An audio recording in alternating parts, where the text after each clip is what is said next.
Buenas noches. Buenas noches. Hoy estamos en una charla conferencia que su enfoque principal es escalando el logro del pueblo judío. Vamos a iniciarlo con una pequeña, rápida presentación de Israel como Estado y como modelo de prosperidad personal. En la casa aquí vamos a hacer pasarnos de macro a micro.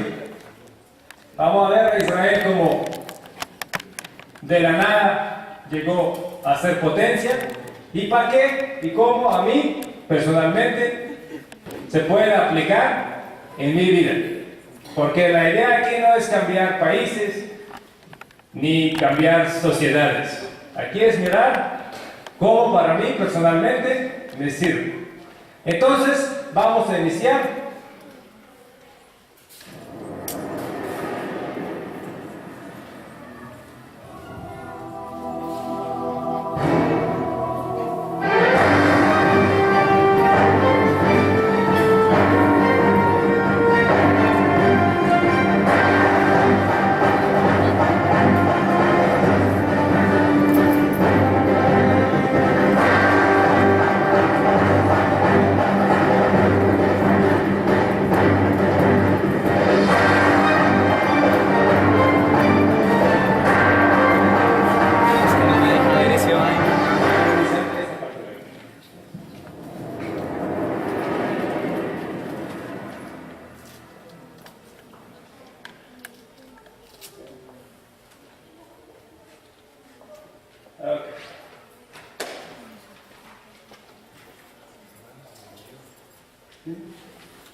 Ustedes vieron muchos videos para entender un poco visualmente qué es este país, qué es esta nación y este estado. Este estado no nace en el año 48. Este estado nace con la primera inmigración judía en 1884. Gente que llega por pura razón de hacer de esa tierra lejana y árida una tierra de leche y miel. Cuando esta gente llega a esa tierra, en este año, en 1884, como primera inmigración ya para trabajar y crear una nación, esta tierra no tiene nada que ofrecerles.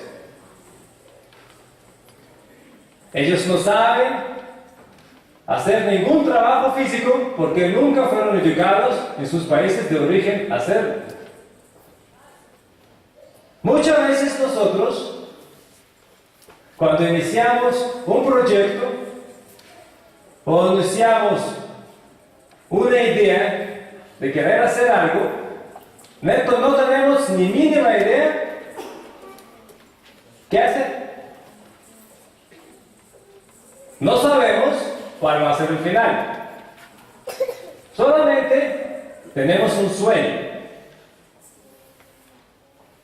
Para hacer cumplir la edad del sueño requiere mucho trabajo, requiere mucho sacrificio. Y muchas veces va a pasar como pasó a estos inmigrantes que llegaron primero a una tierra seca, de población enemiga, sin saber qué hacer o cómo hacerlo, es sencillamente actuar. Desde este año hasta el año 48, con duro trabajo y mucho sacrificio, nace un pequeño estado. Este pequeño estado, ustedes tuvieron la oportunidad de verlo sus desarrollos, sus guerras en todo ese tiempo. Le ha tocado sumamente duro. Nacer en un medio hostil. Hay alrededor de 6 millones de habitantes, 8 millones de habitantes en Israel. De estos 8 millones, 6 millones son judíos y el resto son árabes. Pero son en una zona de 250 millones de musulmanes. Prácticamente una zona que no se puede mutuamente trabajar, no se puede mutuamente hacer negocios, no se puede vender, no se puede comprar, y lo único que quieren es mirar a ver cómo lo comen, cómo lo consumen. Cualquier persona que comienza a hacer negocios sabe que el primer cliente es los familiares, los vecinos, las personas cercanas y allegadas a uno. Y con esas personas cercanas y allegadas a uno, uno no pudo contar. Imagínense que el primer día de declaración de independencia, en 15 de mayo de 1948, ese es el primer día de invasión de 5 países.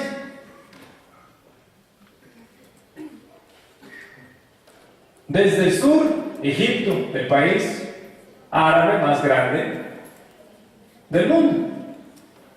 Desde el norte, 2 países más pequeños, Siria y Líbano. Desde el oriente, Jordania. Y desde la lejana Irak mandan unas tropas para ayudarlos. Y el único lugar donde tiene que defenderse se llama el mar Mediterráneo, que la idea es botarlos para allá. Entonces, inicio muy negativo. Con todos los pronósticos, Israel gana. Y después gana otros 4 guerras con otros países o con los mismos países de eso, pero en diferentes convenciones. Esto fue el nacimiento. Un nacimiento arduo, duro y doloroso. Vamos a entender un poco el asunto cultural, político y geográfico. Israel es un país democrático. ¿Qué significa democracia? Significa que uno puede tener críticas, uno puede tener debates, uno puede tener derechos que nadie le puede quitar, como el derecho de vivienda digna, como el derecho de salud y el derecho de que mi trabajo tiene valor. Y si yo estoy insatisfecho con mi gobierno, tengo el derecho de criticar. En el medio ambiente que vivimos, esos derechos no existen. En ningún país árabe o musulmán existen esos derechos de opinión libre, de debate, de tener propiedad y estar seguro que esa propiedad no se va a quitar mañana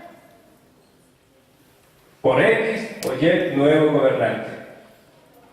Entonces, tener cierta seguridad que brinde el Estado a su gente ya le da cierta capacidad de poder proyectarse.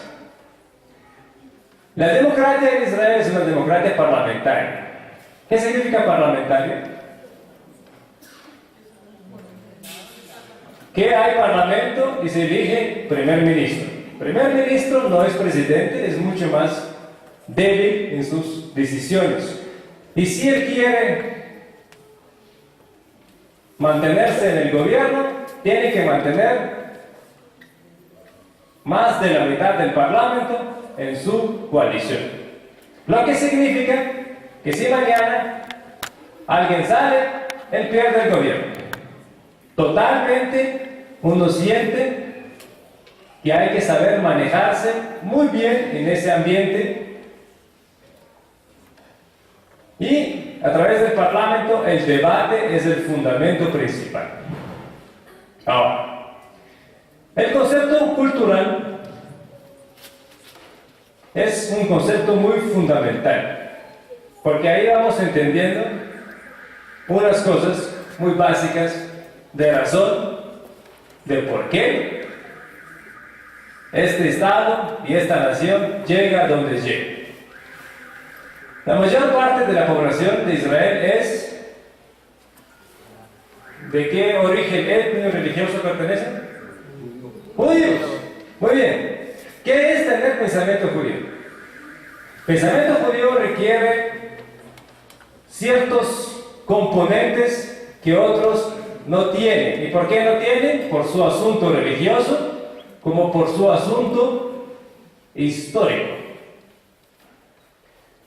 El asunto religioso los hizo automáticamente diferentes por cumplir ciertas costumbres, leyes que para el 99.9% de la humanidad no tienen ninguna validez.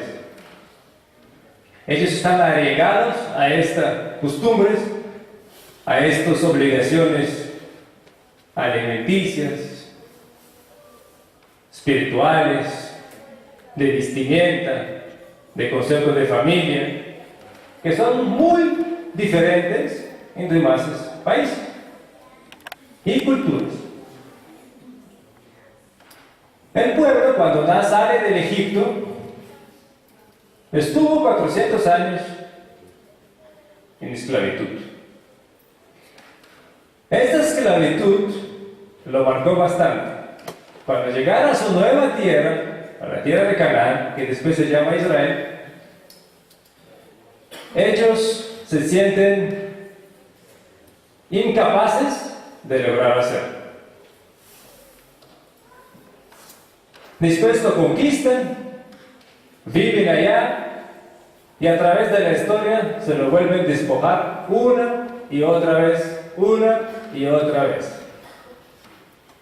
Una sensación de constante despojo de su tierra y de constante inseguridad en tu vida y en tu bienestar hace que tu mentalidad cambie.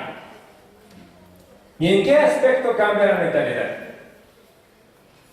En el primer aspecto de tu beneficio y bienestar personal.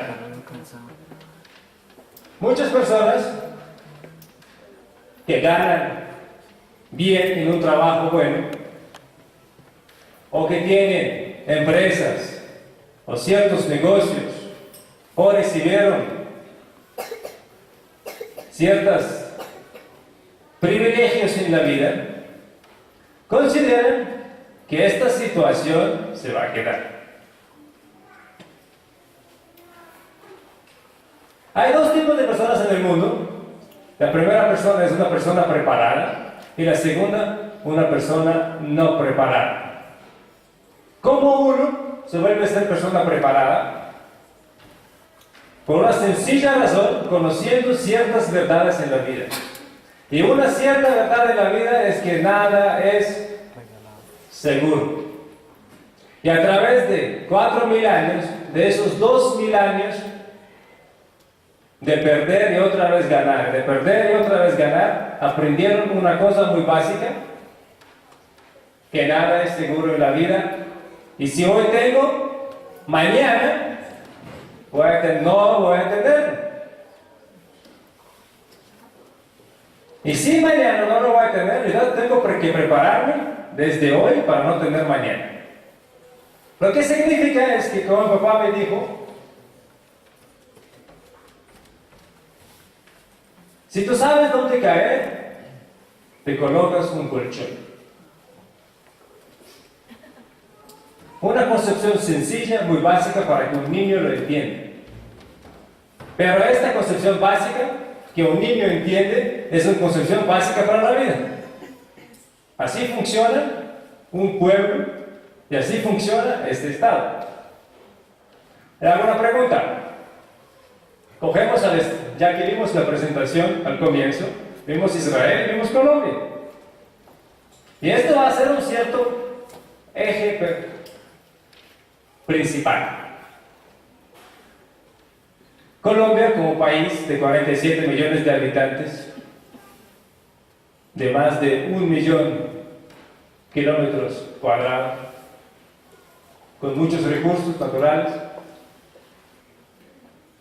y en sus 200 años de existencia, tal vez más, o casi 200, perdón,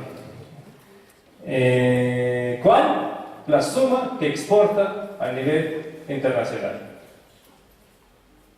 ¿Alguien sabe?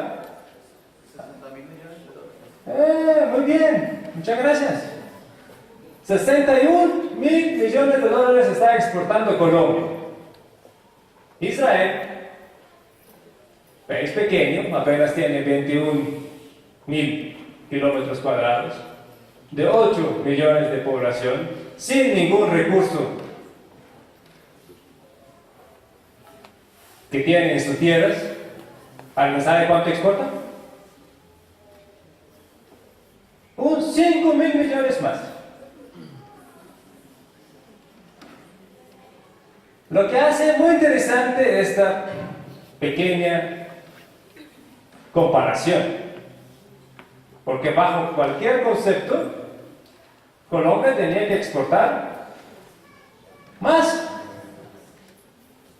¿Cuál es la mayor exportación de Colombia? Petróleo. ¿Cuánto porcentaje es de su exportación? 51% del total de exportaciones. Digámoslo así, si mañana Colombia no tiene petróleo, no tiene nada que exportar.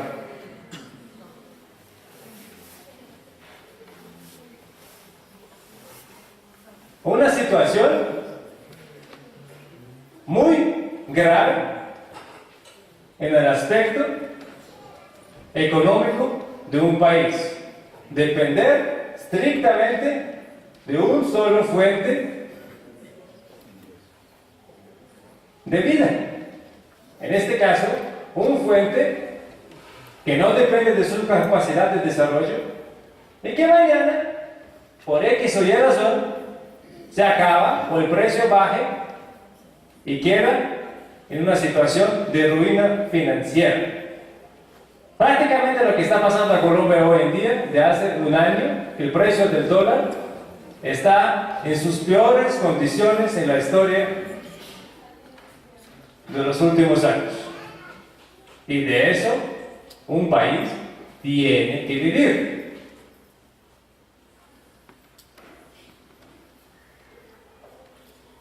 Las exportaciones de Israel como Estado son industrias, una pequeña parte agrícola y el resto son servicios. Israel como Estado invierte en muchos países del mundo y trabaja con muchos países del mundo y nunca depende de un solo producto de exportación. Literalmente, para quebrarse, tiene que quebrarse el mundo antes que Israel.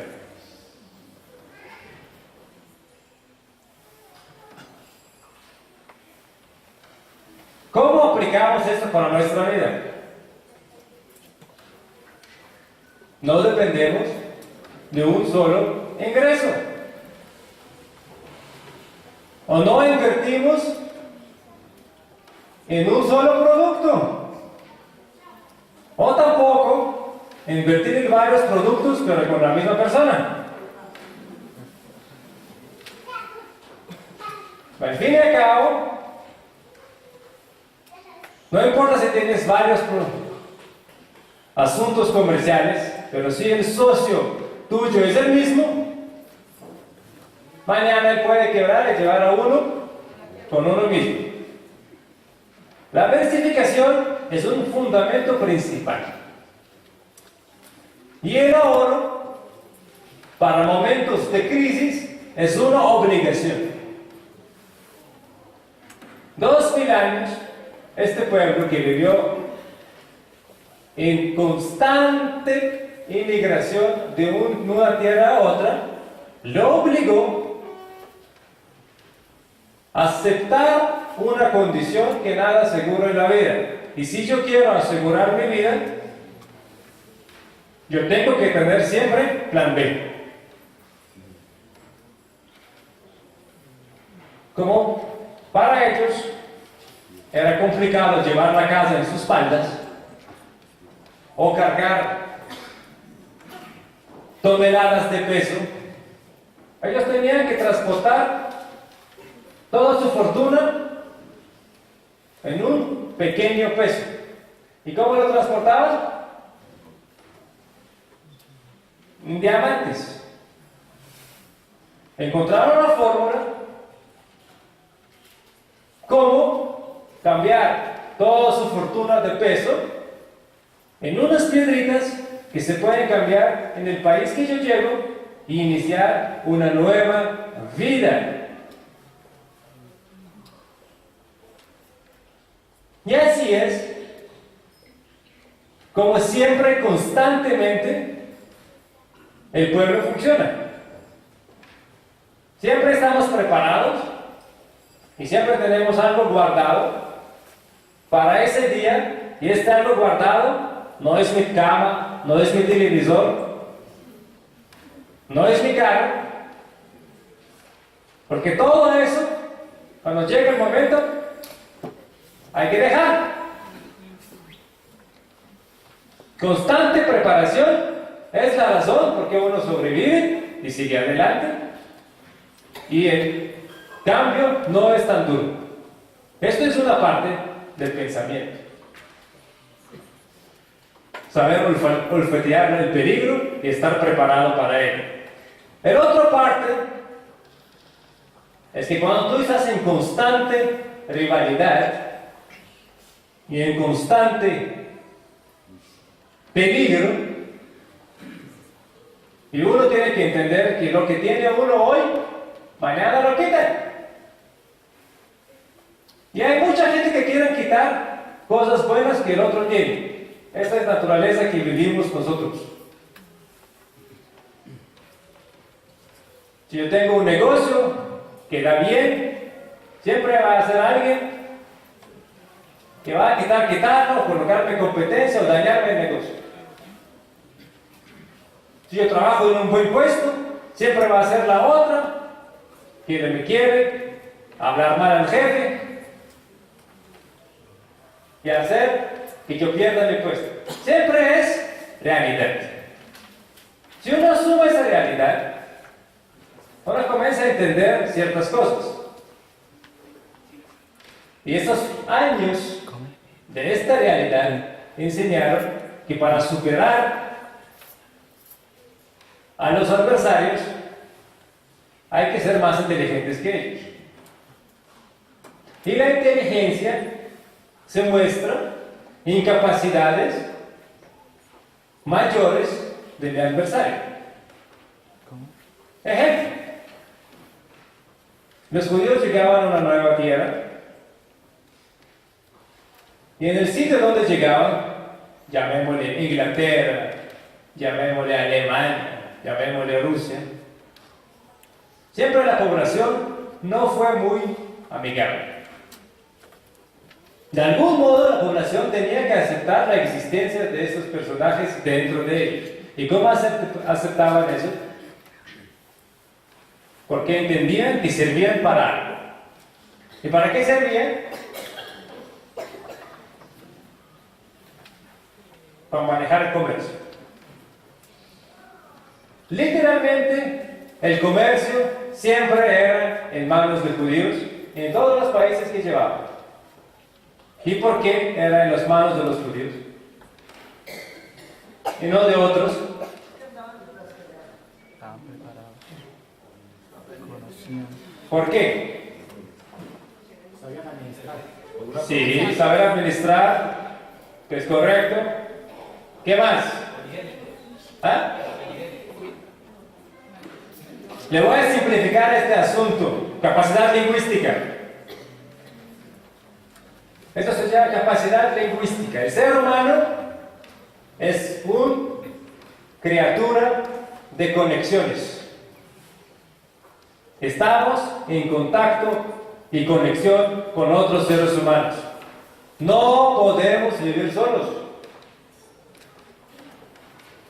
Uno tiene algo, otra persona tiene algo, y uno quiere llegar a un intercambio. Siempre queremos vender algo que nos sobra o comprar algo que queremos adquirir, que necesitamos. Es muy difícil solamente hacer negocios dentro de tus fronteras. Porque tus fronteras, y podemos llamar nuestras fronteras, la tierra que vivimos, o el vecindario que vivimos, o en la casa que vivimos. Siempre es muy difícil hacer y prosperar en esas condiciones, porque estas condiciones son pequeñas y hay muy pocas personas y hay muy poca oferta y demanda. Si tú quieres prosperar, tienes que salir de tu frontera. Para salir de tu frontera, tú tienes que hablar el lenguaje de la gente que vive en otras. La condición de muchos colombianos de hablar apenas español no es una condición muy rara, es una condición común que era muy antigua en muchas partes del mundo. La gente escasamente sabía el idioma de su lugar natal, y eso era mucho. El judío manejaba varios idiomas, y el manejo de varios idiomas le hacía poder llegar a otro país, comprar lo que quería y venderlo en el otro, o poder vender y traer una cosa para el otro lado. Y esta función lingüística te da una capacidad mucho mayor de tus vecinos y te vuelve a ser totalmente necesitado. Tus vecinos dependen de ti. Esta es una demostración de superioridad intelectual de su adversario. Cuando su adversario entiende que está dependiendo de ti para sobrevivir. Y cómo lo odia y cómo no lo soporta, te necesita en tu lugar. Es una concepción clara de fundamento básico que todos tenemos que mostrarse útiles en nuestra existencia. Si no somos útiles, somos reemplazables.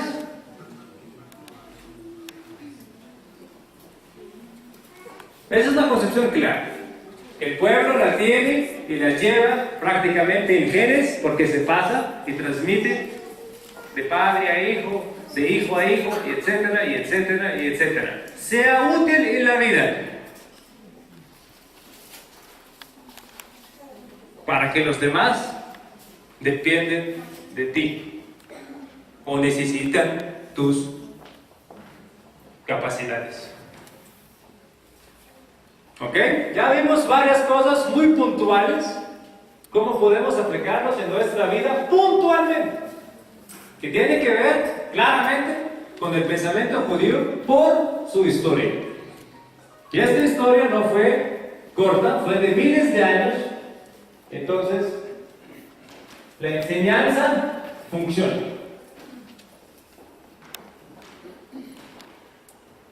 Aparte de eso, tenemos ciertos conceptos que nos hacen tan innovadores. El concepto primordial es el concepto del debate. Debatir, opinar y no tener miedo de expresar sus ideas hace que una sociedad, hace que una comunidad, hace que una casa o empresa o lo que sea mucho más innovadora y mucho más exitosa. Porque si yo digo que no tengo miedo de opinar y yo saco una idea y, más importante, pongo en práctica, las cosas cambian. Si yo no debato, yo asumo automáticamente la idea del otro y no opino sobre las fallas que esta idea tiene, yo estoy parado en la raya o voy para atrás. Sociedades que no sacan ideas y no vuelven sus ideas en la realidad, se vuelven ser sociedades y personas atrasados. ¿Y qué le pasa a las personas que están de último en la cola? Lo llegan los lobos y lo comen. Entonces el concepto de opinar y de debatir tiene que venir ya como un concepto cultural práctico. Y después que manejas estas cosas, te comienzas a adquirir una cierta mentalidad de éxito. Para tener mentalidad del éxito hay que tener una cosa básica. ¿Alguien sabe qué cosa básica hay que tener? Visión. ¿Qué más? Fuerza. ¿Qué más? Inteligencia. Conocimiento. ¿Qué más? Disciplina. Ustedes dijeron todo menos una cosa fundamental. Querer. Hay que tener fe.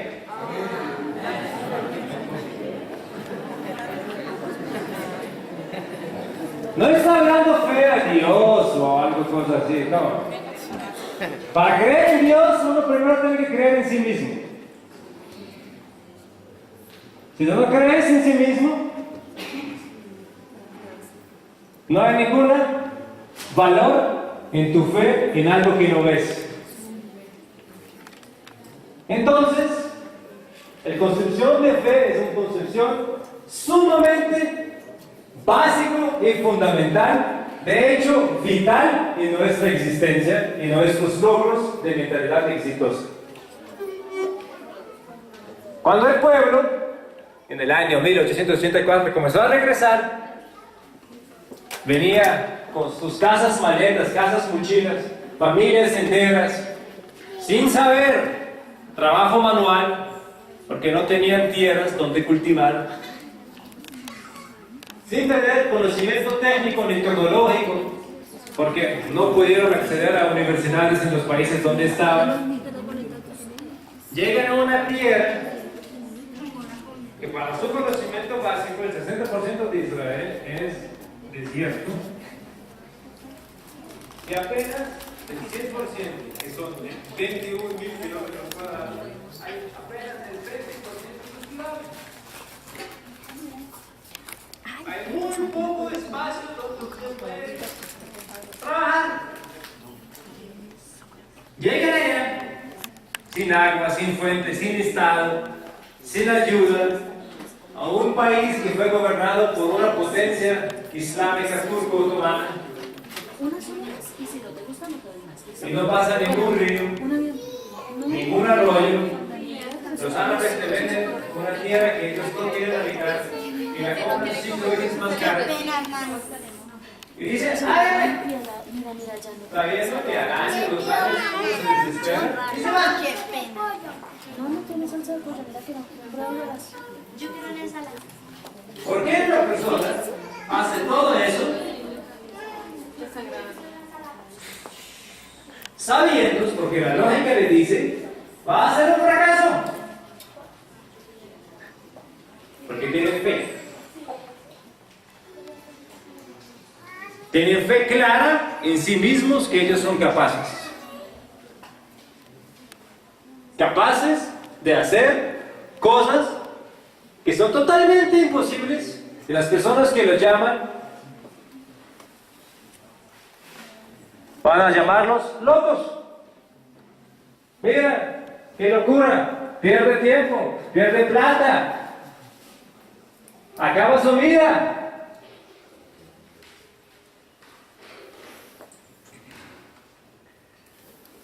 ¿Quién no sabe? Yo veo que la mayoría sí me conocen. Yo soy una persona bastante multifuncional. Como dije desde el comienzo, uno no puede colocar todos sus huevitos en una sola canasta. Entonces hay que diversificar.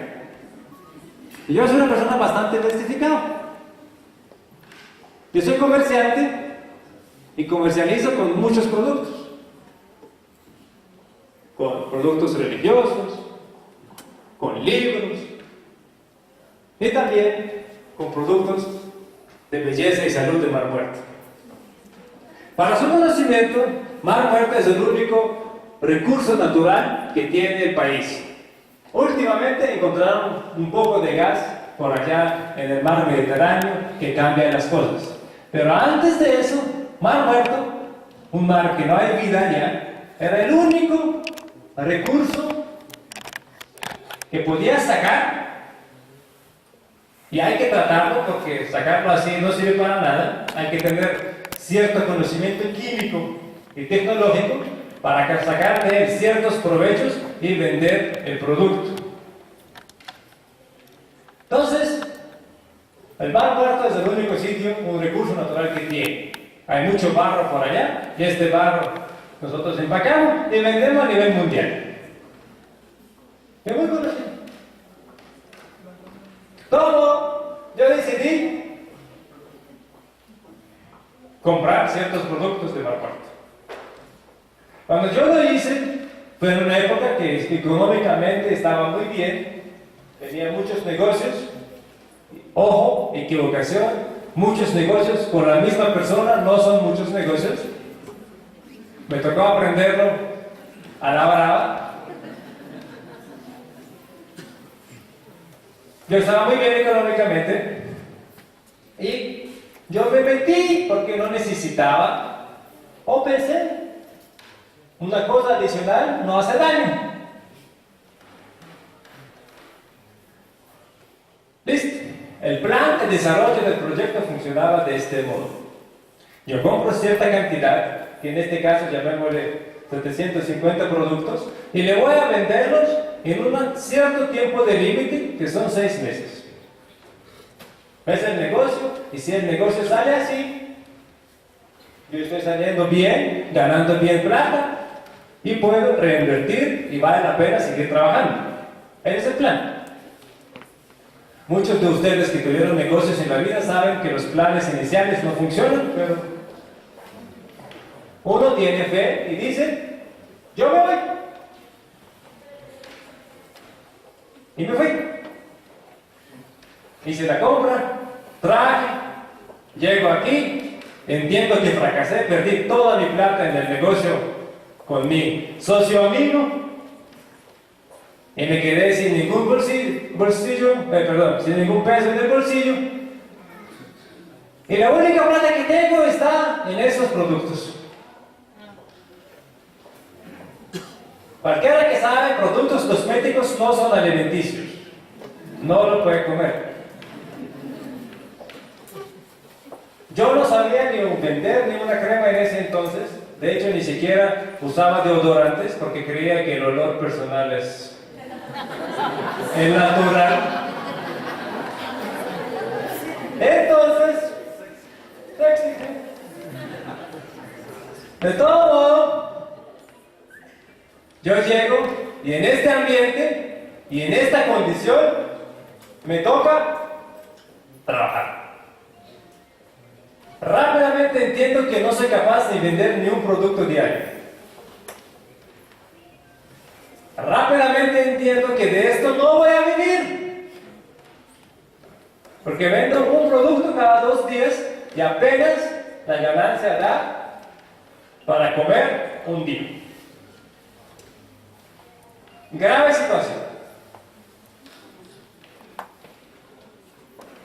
Pasa tiempo. Medio año pasa, no estoy avanzando. Pasa un año, no estoy avanzando. Pasa un año y medio, hago el cálculo y veo que apenas vendí 250. Lo que calcula la tercera parte. Y en año y medio.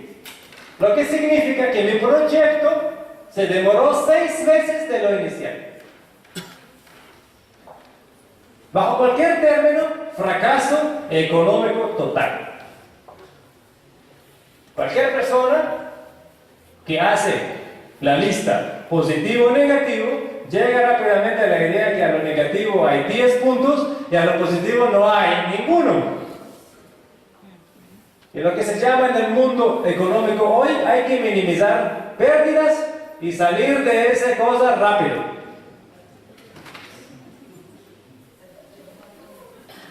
Eso es lo que enseñan a muchos en muchos asuntos de negocios.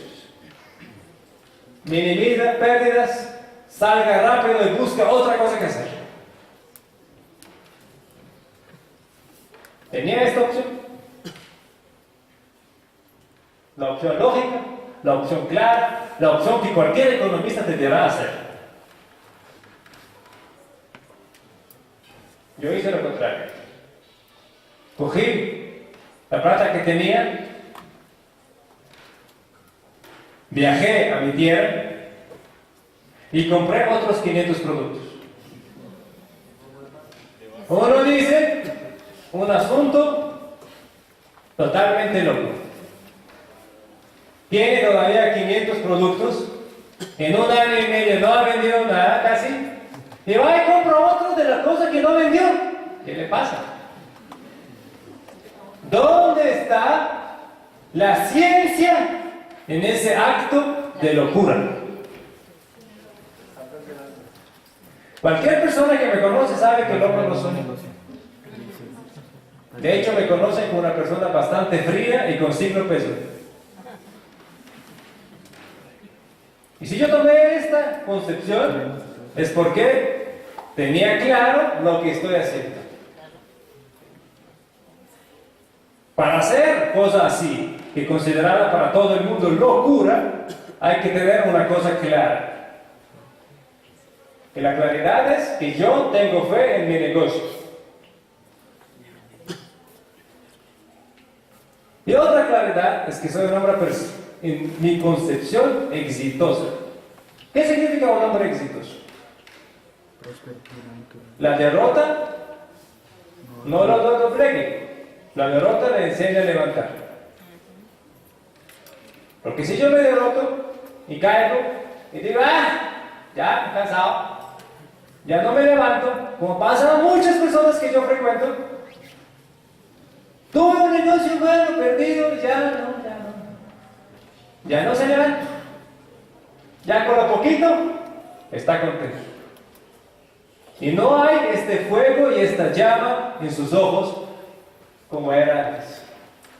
Ya no existe esta creencia en sí mismo. Yo sí tengo llama en mis ojos. Entonces, para tener esa concepción hay que actuar. Para actuar así hay que justificar su acción. Y justificar la acción solamente con conceptos de fe no es suficiente. La fe es que me motiva. La fe es mi generador de motivación. Pero no es la razón lo suficiente clara y fuerte para seguir haciendo. Entonces, ¿cuáles son las razones? Las razones que yo entendí eran muy básicas. El producto es bueno. El problema, entonces, soy yo. Entonces, si soy yo el problema, el que tiene que cambiar, soy yo. Entonces ya dejamos de echar la culpa y me puso, el otro no me dio, el cuarto me quitó, mi esposa no me colabora, mis hijos solamente quitan, en fin. Dejamos esas cosas y comenzamos a enfocar en qué uno puede cambiar y en qué uno puede modificar. Y yo rápidamente hice una modificación. Entendí lo que unas cosas funcionaban, otras cosas no. Pues lo que no funciona, fuera, lo que sí funciona, traemos más. Rápidamente uno entiende cosas básicas que cualquier persona que es un importador de lo que sea, puede ser unos manís, uno tiene que hacer lo que se llama inversión en la sociedad. ¿Qué significa eso? Tú inviertes, compras un producto y al comienzas, mucha gente lo regala, otra gente lo vende a un precio nuevo. Cada uno tiene su forma de manejar el negocio. Y así uno sabe cómo es la sociedad aceptando el producto. Todas las compañías medianas, grandes o grandísimas gastan muchísima plata en este concepto. Yo cuando inicié no gasté esa plata, lo que es proporcional. Entonces, lo que yo entre comillas perdí, invertí en conocer el mercado.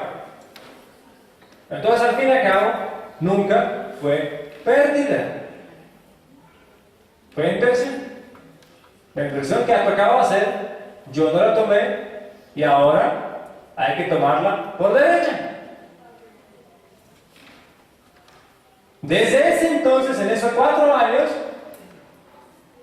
yo voy una vez al año y traigo una gran cantidad y se vende y se mueve. Ya no necesito vender, se vende solo.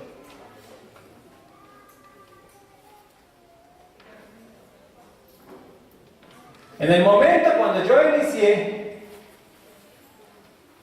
era muy fácil de retirarse, coger la cola entre las piernas y buscar otra cosa que hacer. Si una persona es exitosa, uno no puede jamás asumir una derrota. Lo que uno puede asumir es retraso. Y después otra vez. Jamás derrota. No hay negocio malo. No existe negocio malo. Existen malos negociantes. ¿Y quiénes son los malos negociantes? Las personas que no saben modificarse. Las personas que no saben adaptarse, las personas que tienen poco fe y las personas que no entienden qué es ser exitoso. Entonces, cuando tú tienes esos conceptos culturales muy impregnados en ti, tú puedes hacer que una tierra árida florezca. Entonces, vamos a llegar rápidamente a lo que es la cultura económica. La cultura económica se basa fundamentalmente en una cosa que se llama estudio. ¿Qué es el estudio? El estudio no es tener solamente una carrera. El estudio es tener claro, fundamentado, que uno tiene que destacar en una materia y manejar muchas materias más. Para eso, uno siempre tiene que estar en contacto y avanzando. ¿Cómo se avanza? Hay personas que leen mucho. Hay que leer. La lectura da ideas. La lectura te abre la mente. La lectura te muestra que tú no eres el único que vive en la faz de la tierra y que hay muchas culturas y muchas cosas que aprender. La lectura te muestra que tú te vuelves a ser una persona interesante y amena para conversar. La lectura muestra que tú puedes llegar y asociarse con personas de un mayor nivel. Y si tú quieres llegar a un punto más elevado, hay que asociarse con personas más exitosas que uno. Cualquier persona que sabe jugar ajedrez sabe que la única forma de mejorar su concepto de juego es siempre jugar con alguien mejor. Si uno juega con alguien del mismo nivel o peor, no avanza pero nada. Entonces el estudio es básico. Y en Israel lo primero que hicieron es crear universidades.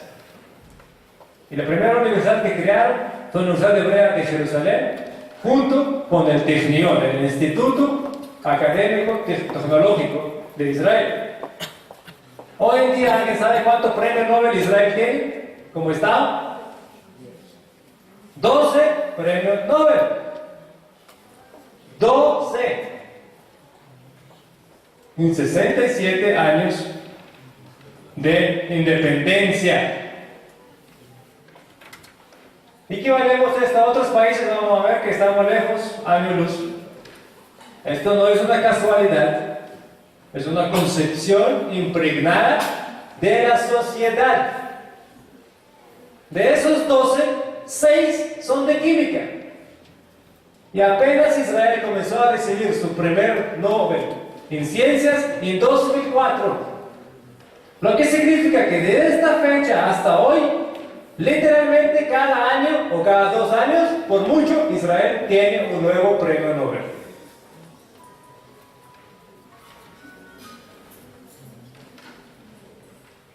Si no tenemos conocimiento, literalmente no tenemos nada. Conocimiento no es solamente poder, es también plata. Si yo quiero tener, tengo que saber. Yo conozco muchas personas que hicieron su plata sin saber leer y escribir. Ay, existen, no lo niego, pero con este material no forman una nación. Ese es un mal material para formar una nación. ¿Por qué? Porque esa nación va a ser 1 por millón. Y uno va a tener un éxito. Y el resto van a vivir como pasa en muchos países de Latinoamérica. Sin avance. ¿Por qué? Porque la gente ni siquiera sabe leer. Entonces el base de conocimiento es fundamental para desarrollar. Como les había dicho desde el comienzo, Israel no es un país que tiene recursos, entonces tiene que vender ideas, tiene que vender cosas que cree en la mano, tiene que crear para, y tú traes de aquí. Las personas que pescan y les gusta decir que vamos a trabajar, no están trabajando, van a recoger ya algo ya existente. Van, recogen 2, 3 pescaditos, traen algo para la casa, otros lo venden y se acabó el problema. Y viven felices y contentos. Y lo que se llama la ignorancia o comodidad de nuestra mediocridad. Y la mayor parte de personas viven en esta área y fronteras de la mediocridad. ¿Por qué? Porque allá se sienten cómodos y felices. Y no por algo, el dicho en inglés, que ignorance is the bliss, es real. La ignorancia es felicidad. Uno es feliz porque no conoce otras cosas.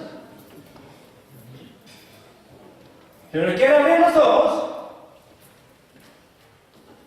¿para qué avanzar? Entonces el conocimiento, fundamento básico. El otro concepto claro para el Estado que ha funcionado es el servicio militar. El servicio militar no es solamente vamos a echarle fusil al mano y defender el país. No. El servicio militar en Israel es para integrar al pueblo. Prestan servicio a todos, hombres, mujeres, por obligatorio, ricos, pobres, judíos, árabes, cristianos. Y allá todos están en un solo ambiente, y allá todos son iguales. Y siendo igual, ya no importa quién es tu papi, no importa a qué orientación religiosa perteneces. Cuando todos comen lo mismo y todos son tratados por lo mismo, tú empiezas a entender que todos tienen la misma sangre. que todos tenemos sentimientos y todos queremos salir adelante. Y se vuelve a ser amistades. Ese es un generalizador y catalizador muy importante que el país tiene para crear esa sociedad que se llama sociedad israelí. Pero fuera de eso, a los muchachos jóvenes y muchachas jóvenes le dan la oportunidad de tomar decisiones muy importantes, de participar en actos que son fundamentales en el desarrollo y avance de su país. Y esa sensación y estas capacidades y estas herramientas que toman, cuando salen después a la calle, a la vida civil, los vuelve otras personas totalmente diferentes, unas personas productivas, personas independientes y personas capaces. Y con todo eso llega la concepción que es la innovación. Cuando tú entiendes que tú puedes, que tu mentalidad es de éxito, y que tú quieres llegar y tocar el cielo, y tienes ideas, las ideas tienen que ser diferentes y nuevas, hay que innovar. No por algo llaman a Israel el país de innovación. Porque este punto es el más alto punto que llega. Entonces vamos a ver rápidamente a ciertos conceptos que vamos a ver aquí, que es universidades. Universidades en Israel, las que están aquí, comenzando con las dos primeras que yo mencioné, que cada una tiene o tuvo en su historia.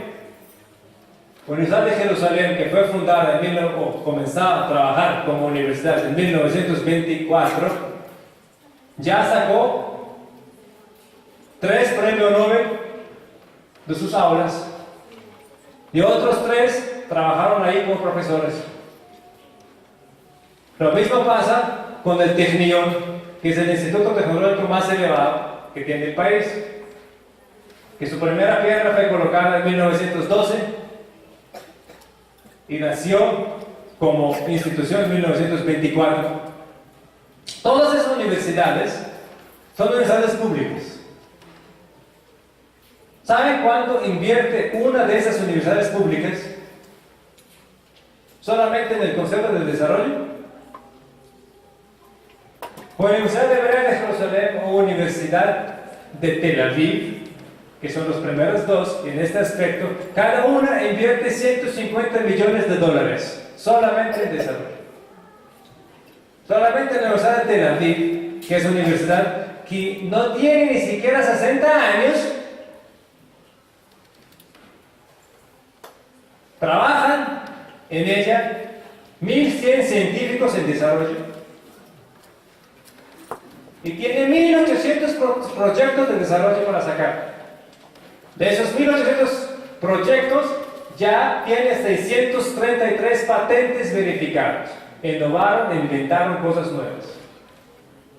La plata que genera esto para las universidades es inmensa. Toda universidad pública sabe que depender del Estado es complicado. Y si dependemos del Estado no vamos a comer. O lo que pasa aquí en Colombia. Todo el tiempo, universidades públicas como Nacional, Pedagógica o lo que sea, siempre están llorando que no le dan plata. Entonces, en vez de salir adelante y buscar su propia plata y no depender del Estado, que ya sabemos que el Estado no es buen negocio, no quieren avanzar. Tomemos el caso muy famoso de Evo Morales y Bolivia. Evo Morales, que es un presidente boliviano de origen indígena, le gusta siempre decir que la razón de su desgracia y miseria de su país, que es hoy en día el país más pobre de Latinoamérica, es porque no tiene salida al mar. Y por eso no pueden exportar o importar productos. Israel es el país que más exporta diamantes del mundo. No tiene ningún diamante.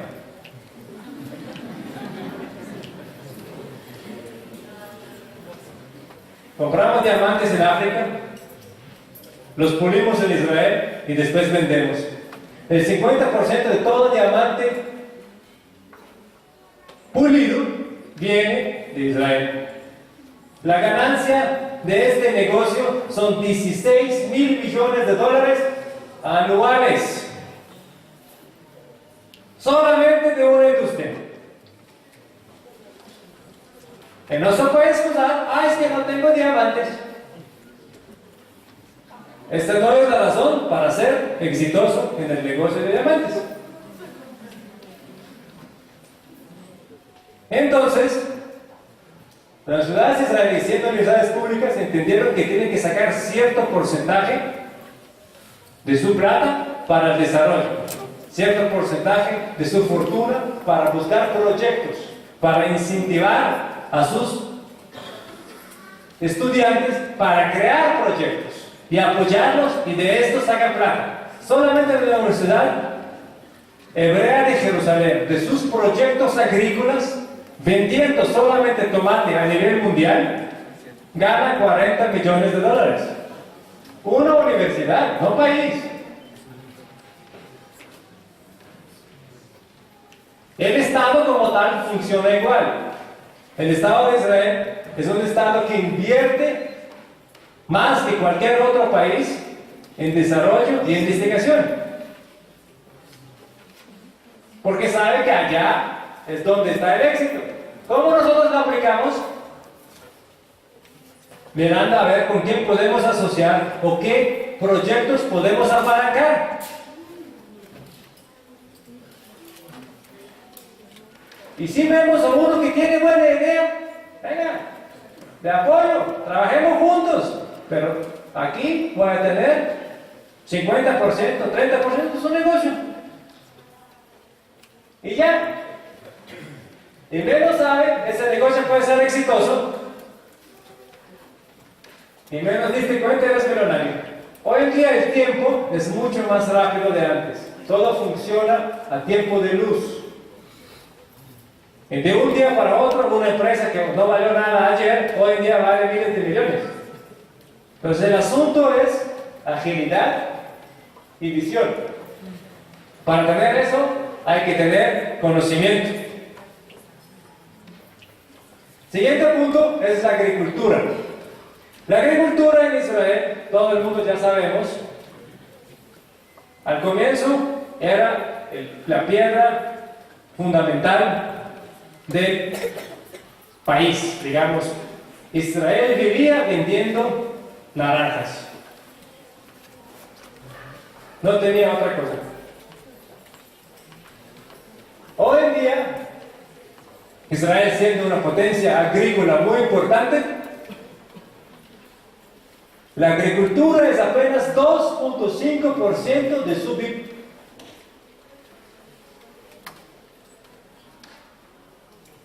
Para que ustedes entiendan, la venta de café para Colombia representa más a Colombia que venta todos los productos agrícolas de Israel.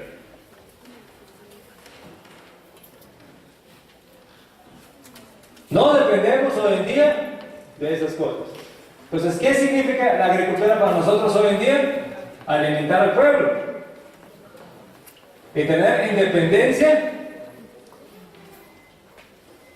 en esa fase muy importante que es la alimentación al país. El 90% de nuestros productos salen de nuestra mano de obra. Lo único que compramos de vez en cuando son ciertos pescados, ciertos cereales y ciertas carnes que no podemos porque el territorio es pequeño. Como pueden ver las cifras, en esa área tan pequeña que son 77.000 hectáreas, se cultiva más de 5.000 millones de toneladas de campo. 1.200 millones de litros de leche. La vaca israelí es la vaca que más produce leche. Y el mayor ordenador de vacas está en el desierto. Y no en cualquier desierto, porque hay dos tipos de desiertos en Israel. Uno es el desierto norte y otro es desierto sur. El desierto sur, cerca de nuestra frontera con Egipto, es una cosa que no ve pero ni un camello. Es totalmente café. ¿Verdad? Y allá, no solamente que nadie se queja por no tener agua potable, tenemos el mayor ordenador de vacas del país. Y la mayor compañía lechera del país queda ahí.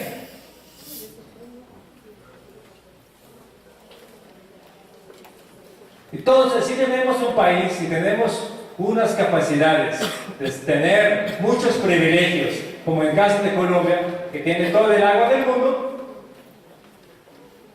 salir con el cuento que hay, que mueren vacas o muere cultivo, ¿por qué?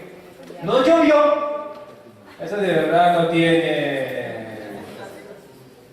no tiene ninguna presentación. Entonces, ¿cómo se logró tener todo eso? Primero, nacieron ciertos movimientos y ciertas formas de convivir. Una de las formas de convivir más famosas se llama los kibutz. Todo el mundo los conoce y escuchaba. ¿Qué es un kibutz? Un kibutz es una sociedad totalmente independiente y totalmente socialista. No son cooperativos, porque ningún cooperativo que yo conozco, la gente del cooperativo come en un comedor comunitario, donde no pueden educar a sus hijos individualmente, se educan en comunidad. Desde 7 años los hijos ya no pertenecen a los papás, ya pertenecen a la comunidad. Allá nadie puede decir, es que yo me levanto a las 10 de la mañana porque no tengo nada que hacer. Allá todo el mundo trabaja. Y todo el mundo se levanta a la misma hora.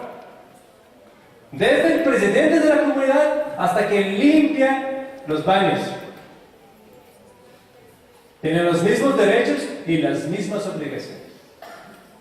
No hay allá diferencia de poder económico, nadie gana plata, no existe plata por allá. Esas comunidades que nacieron en 1907 decidieron, a través de duro trabajo comunitario, hacer que sociedades independientes puedan proyectarse. Hoy en día hay 280 kibutz en el país. De esos 280 kibutz hay 140,000 habitantes que viven en estos kibutz, que más o menos, para que ustedes hagan la idea, en promedio en cada kibutz viven 500 personas, y lo hacen una cosa muy pequeña. Y con todo pequeño que son, el 10% de toda producción nacional viene de ellos. ¿Se calcula? 10% de producto nacional sale de estos 140,000. El 35% de toda producción agrícola viene de los kibutz. Muchos decían que kibutz es un fracaso económico porque no ha sido adaptado. Se equivocan, porque muchos de esos kibutz sí han sido adaptados y sí construyeron empresas y sí les tocó adaptarse. Porque si al comienzo dependían solamente de cultivar tomates o cultivar manzanas, hoy en día tienen 370 fábricas. Lo que significa que por cada kibutz hay casi una fábrica y media. Y muchas de esas fábricas son las compañías más grandes del país, como la que acabé de mencionar, la Nayot Meta, que es una compañía de leche más grande del país, y exporta, y tiene sociedad de una compañía que se llama Strauss, que todo el mundo la conoce. Suiza, alemana, productora lechera y vendedora de lechera a nivel mundial, una de las más grandes del mundo. Porque estábamos en desierto y no había agua, se inventó un sistema de ahorro de agua. Ese sistema de ahorro de agua, que hoy en día es aplicable en todo el mundo, fue creada en un kibutz que se llama Hatzerim y creó una empresa pequeñita que se llama Letafim. Hoy en día esa pequeña empresa es la empresa más grande en lo que tiene que ver con la agricultura y manejo de agua. ¿Y qué entendieron ellos? Que si riego poco y de vez en cuando estimulo correctamente al producto para que dé resultados, en vez de echar de una vez un balde de agua de un solo golpe. Hoy en día 200 países utilizan ese sistema y no importa que no tengan problemas de agua, utilizan este sistema porque dio resultados de mayor producción y más rápida crecimiento. De cosas negativas pueden salir y mayormente salen cosas positivas. Yo en la conferencia pasada le había dicho una pequeña frase que se llama: nuestra condición o desventaja inicial no es nuestra condición final. Y esto es real en todas esas cosas, porque toda condición inicial para todos ellos era una desventaja en todos los aspectos. Y hoy en día ya todo el mundo los ve como ventajosos. Entonces, el concepto de los kibbutz dio el empuje importante y fundamental a la agricultura y la población, y hasta hoy en día es un fundamento principal de que una comunidad pequeña puede crear. Y de una comunidad que nació en 1907 hasta hoy en día, que ya son 280, mira qué capacidad y qué logro. El segundo punto es la industria. La industria de Israel es el 31% del PIB y nuestro mayor producto de exportación. ¿Qué es industria? Industria es algo que nos toca inventar y toca producir y toca trabajar para verlo realizado.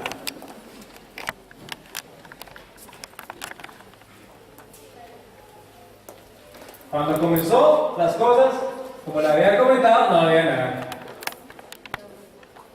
Y desde la creación de su primera universidad, que era una universidad técnica, el instituto, comenzaron a dedicarse a lo que es la industria. Y la industria se volvió a ser el fuente principal de ingresos del país recién naciente y hasta hoy en día. ¿Qué Israel produce?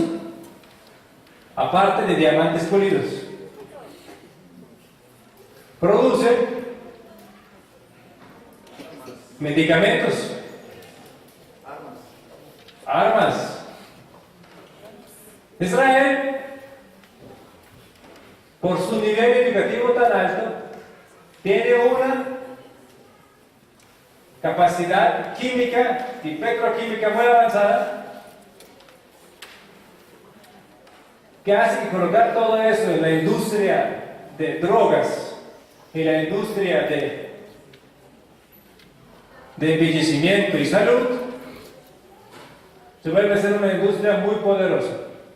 La compañía israelí Teva, que es la compañía más importante de medicamentos genéricos del mundo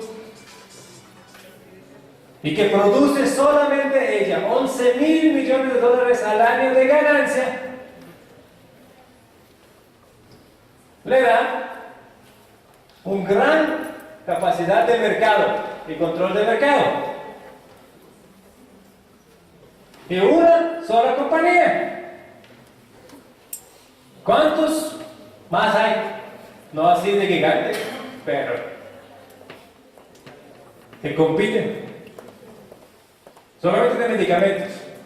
Israel, que nació en 1948, en 67 años, se vuelve a ser una potencia militar. ¿Alguien sabe en qué puesto está arrancado Israel en venta de tecnología militar? Cuarto puesto. A nivel mundial, superando a potencias militares como Inglaterra, como Francia, como Alemania, Suiza, Suecia, Italia. Israel no solamente vende armas. De hecho, vender un Uzi o una pistola no te da mucha plata. Hay que vender tecnología militar de punta para que te dé una plata. Por un misil pequeño, Israel puede ganar 10.000 de un fusil. Y eso que Israel hoy en día vende. Tecnología de punta sin comparación. Puede tranquilamente competir con países como Estados Unidos y Rusia, siendo los más grandes en armamento y tecnología en general. Y compite y gana. Siendo tan chiquito, muestra capacidad. ¿Y por qué muestra capacidad? Porque todo lo que inventamos colocamos en práctica en nuestras condiciones de vivienda. Todo el mundo ve, esta tecnología está funcionando para acá. Nosotros, en Israel, desde el año 2005, desde el año 2003, nos ha tocado sufrir de cohetes. Nos llegaban cohetes de Gaza, después nos comenzaban a llegar cohetes de Líbano, en fin y al cabo nos llegaban cohetes a la lata. Entonces, Israel como Estado tiene que proteger a sus ciudadanos. Tiene que inventar un sistema para que los ciudadanos vivan tranquilos y no todo el día escondidos en un búnker. Inventó un sistema que se llama la famosa cúpula de hierro. Cúpula de hierro, por ejemplo, no es una cúpula de hierro. Es un sistema antimisiles muy única que Israel inventó. Nosotros, bajo cosas muy básicas y muy simples, entendimos cómo detectar que un misil sale y de una vez bajarlo antes que llegue al territorio nacional. Y hoy en día este país está cubierto por esta cúpula y ya en las últimas guerras esta cúpula bajó de cada 2 misiles 1. La efectividad de 50% es sumamente alta. Cada vez a los enemigos se encuentra muy difícil poder pelear contra este país que cada vez supera con su capacidad intelectual. Para cada problema y cada enfermedad hay que buscar una solución. Generalmente las soluciones siempre son mucho más sencillas de lo que imaginamos. La cosa es que siempre tener claro que tengo que hacer lo que hay que hacer, no que quiero hacer. Ejemplo, no tengo trabajo. ¿Qué hago? Busco uno. No puedo darme el lujo, después de 2 años o 3 años sin trabajo, decir, no, yo estoy esperando algo bueno, algo para mí, algo que Dios me tiene para mí, un sueldo de 5 millones, trabajar apenas de lunes a viernes, y bien, que no encuentro trabajo, que no tengo la capacidad, yo no puedo esperar cosas grandes que llegan. Toco primero alimentar, conseguir. Después cuando consigo ahí, avanzo. Pero la solución es siempre básica, siempre simple. Dijo un científico muy famoso que si yo no puedo explicar de teoría a un niño de 5 años, no lo voy a explicar a nadie. Y si no lo puedo explicar a nadie, no sirve. Todas las cosas tienen que ser simples y claras. Israel no tenía agua, 60% de ella era desierto, pero tenía un poco de agua para allá del norte. ¿Qué hizo? Construyó un acueducto nacional. Era la única solución, la solución más simple. Del norte pasar al sur. ¿Duro trabajo? Sí. ¿Muy costoso? Sí. Pero sin este trabajo no pudo ver esta capacidad agrícola y este desarrollo agrícola y esta población en zonas desérticas. Hay que entender y hay que aclarar lo más pronto los problemas que nosotros enfrentamos. Y los problemas tienen que ser claros y la solución tiene que ser clara. Si sabemos detectar el problema, ya tenemos el 50% de solución. Y ya sé cuál es el problema.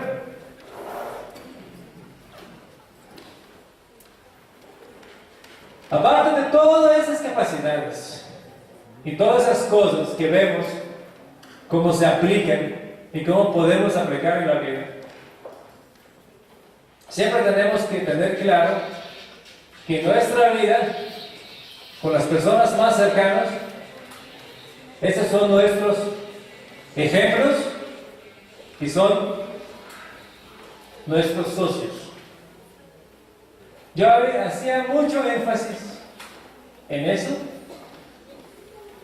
la conferencia pasada, que nuestra compañera o compañero es nuestro socio, es nuestro generador y motivador, el que tiene otros 2 ojos para ver y para motivar. Yo debo mucho de mis logros de últimos años a mi esposa.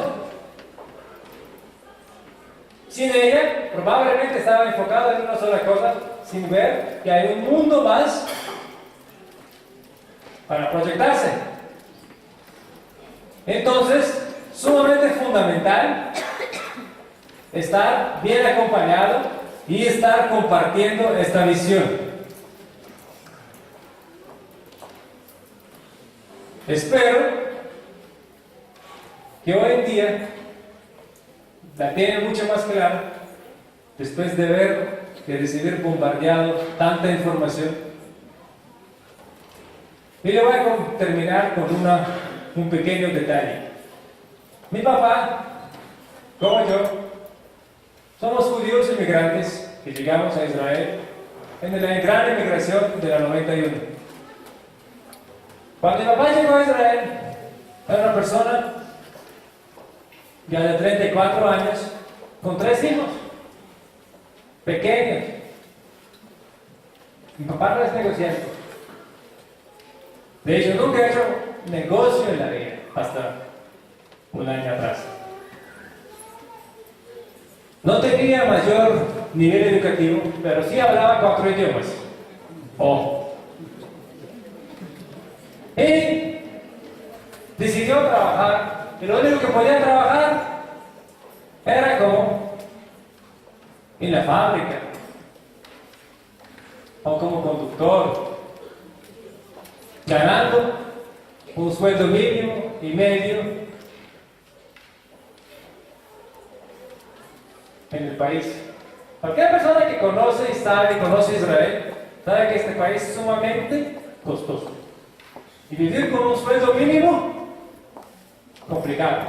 Menos de hacer 3 hijos profesionales, menos tener su propia vivienda y un bonito carro. Mi papá ha logrado, después de 20 años, en duro trabajo, duro esfuerzo, sin hacer ni un solo negocio, tener 2 apartamentos propios, tener un carro bien bonito, camioneta, chévere, sacar a 3 hijos profesionales y nunca jamás quejar que la vida le dio menos que a los demás. Ahora, yo sí soy negociante. Y este es mi ejemplo.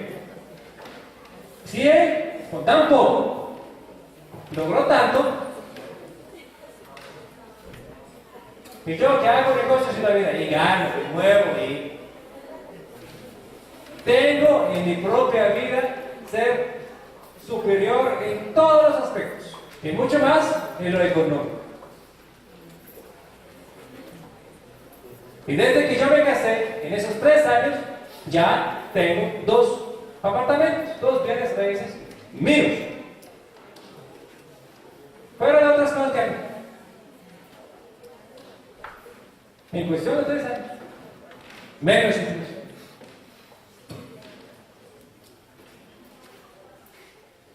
Si yo puedo, y yo llegué aquí a los 22 años sin ningún peso, que todos que me conocían en esta época sabían que yo ganaba sueldo mínimo en peso colombiano, que era en ese entonces 400.000 pesos, y con esas cosas yo tenía que salir adelante. Y después de sufrir una quiebra total y brutal, todavía creer en mí y seguir adelante. ¿Por qué? Porque yo sé que esto funciona y yo lo aplico y puedo dar propio testimonio de lo que tengo y cómo llegué a tenerlo. Entonces, para poder seguir con este ideal, yo invito aquí al doctor Alfredo Peña para que pueda compartir unos detalles de fundamentos y ideas más claras. Entonces, mi doctor